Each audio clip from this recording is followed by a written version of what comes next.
আসসালামু আলাইকুম ওয়ারহমাতুল্লাহ। প্রিয় দর্শক, আজ আমরা শুনব এক অনন্য ইসলামিক গল্প, যে গল্পের মাধ্যমে আপনি বুঝতে পারবেন একটি অনুতপ্ত অশ্রু কত বড় পরিবর্তন আনতে পারে একজন মানুষের জীবনে।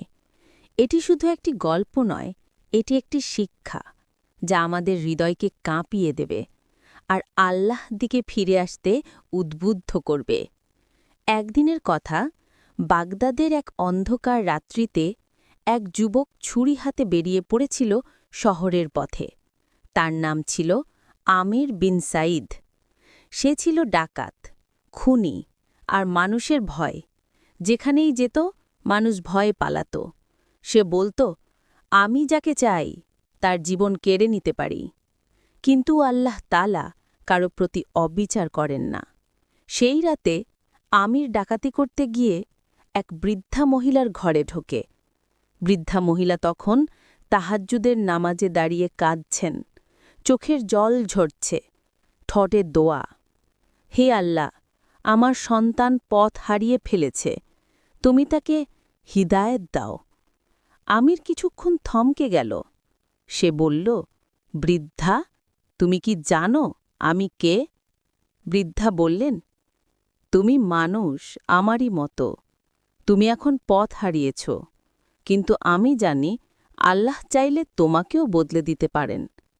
আমির হেসে বলল, আমি বদলাবো? আমি তো সবার ভয়। বৃদ্ধা মৃদু হাসলেন। আমির, যখন ফেরাউন পর্যন্ত বদলে যেতে পারত না, তখন আল্লাহ মুসা আলাইসাল্লামকে পাঠিয়েছিলেন দাওয়াত দিতে। তাহলে তোমার জন্যেও আল্লাহর রহমত অসম্ভব নয়। এই কথা শুনে আমিরের বুক কেঁপে উঠল, তার চোখে অশ্রু এল। প্রথমবারের মতো সে নিজের পাপের বোঝা টের পেল। সেই রাতেই সে কেঁদে ফেলল, হে আল্লাহ, আমি আপনার কাছে ফিরে আসতে চাই, আমাকে মাফ করে দিন। আমিরের সেই এক ফোঁটা অশ্রু বদলে দিল তার পুরো জীবন। সে আর ডাকাতি করেনি, বরং মানুষকে তাওবার পথে ডেকেছে।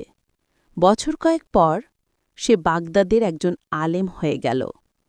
মানুষ তাকে ভালোবেসে বলত আমির আল বাক্কা, যে এক ফোঁটা চোখের জলে বদলে গিয়েছিল। প্রিয় দর্শক, এই গল্প আমাদের শেখায় যে মানুষ যতই পাপী হোক না কেন, আল্লাহর দরজা কখনো বন্ধ হয় না। একটি চোখের অশ্রু, একটি সত্যি তওবা আর একবার আল্লাহ বলা জীবনকে বদলে দিতে পারে।